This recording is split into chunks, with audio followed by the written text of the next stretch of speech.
Muda mchache sana. Tuzungumzie hili tukio la leo ambalo unakuja kutazama la A-List. Kuna wanamama wanne ambao wana tukio lao ambao wanaenda kulifanya dhidi ya DStv. Unaizungumziaje wewe kama mdau? Kuizungumzia siwezi, maana ndo nafika. Kwa tukishatoka huko ndani ndo naweza nikatoka nikaizungumzia. Kwa ukubwa wao maana mpaka umefika kuna kikubwa ambacho natamani kukiona na kukitazama pia. Na ukubwa hakuna ambaye afahamu. Ndio maana tuko hapa. Ni tunaweza tukasema ni A-List yetu ya wadada. Ni kwetu sisi, wanatusupport sana kwenye kazi zetu.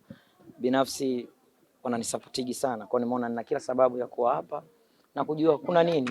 Kwa hivyo na kiongozi, swali la muhimu sana, ngoma yako ile ilishusha DJ na siwezi kulijibu hilo, tuendelee. Asante. Labda katika A-List ni nani ambaye anakuvutia? Kwa sababu na mimi utakuwa naitazama show yako. Wote, ila mimi rafiki yangu sana ile. Sawa, imepata kwa watu wengi, lakini tunatamani kujua kutoka kwako, maana kwa sababu wengine amejaribu kupata invitation lakini amekosa kwa sababu ni wakubwa, ni wengi. Lakini kwako wewe umeweza kupata invitation. Moment hiyo au pia kuweza kufikia hapa, tunatamani uzungumzie kidogo. Nimealikwa.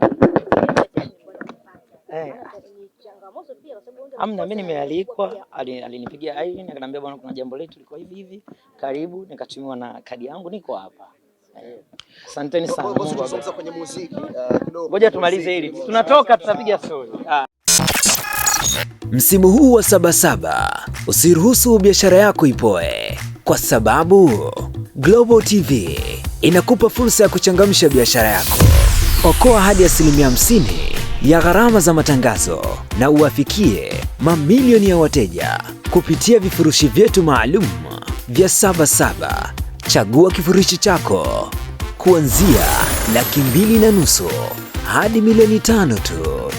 Matangazo ya mitandao ya kijamii, Reels, radio na YouTube pre-rolls, vyote vipo kwa ajili yako. Ofa hii ni kwa msimu huu wa Sabasaba tu.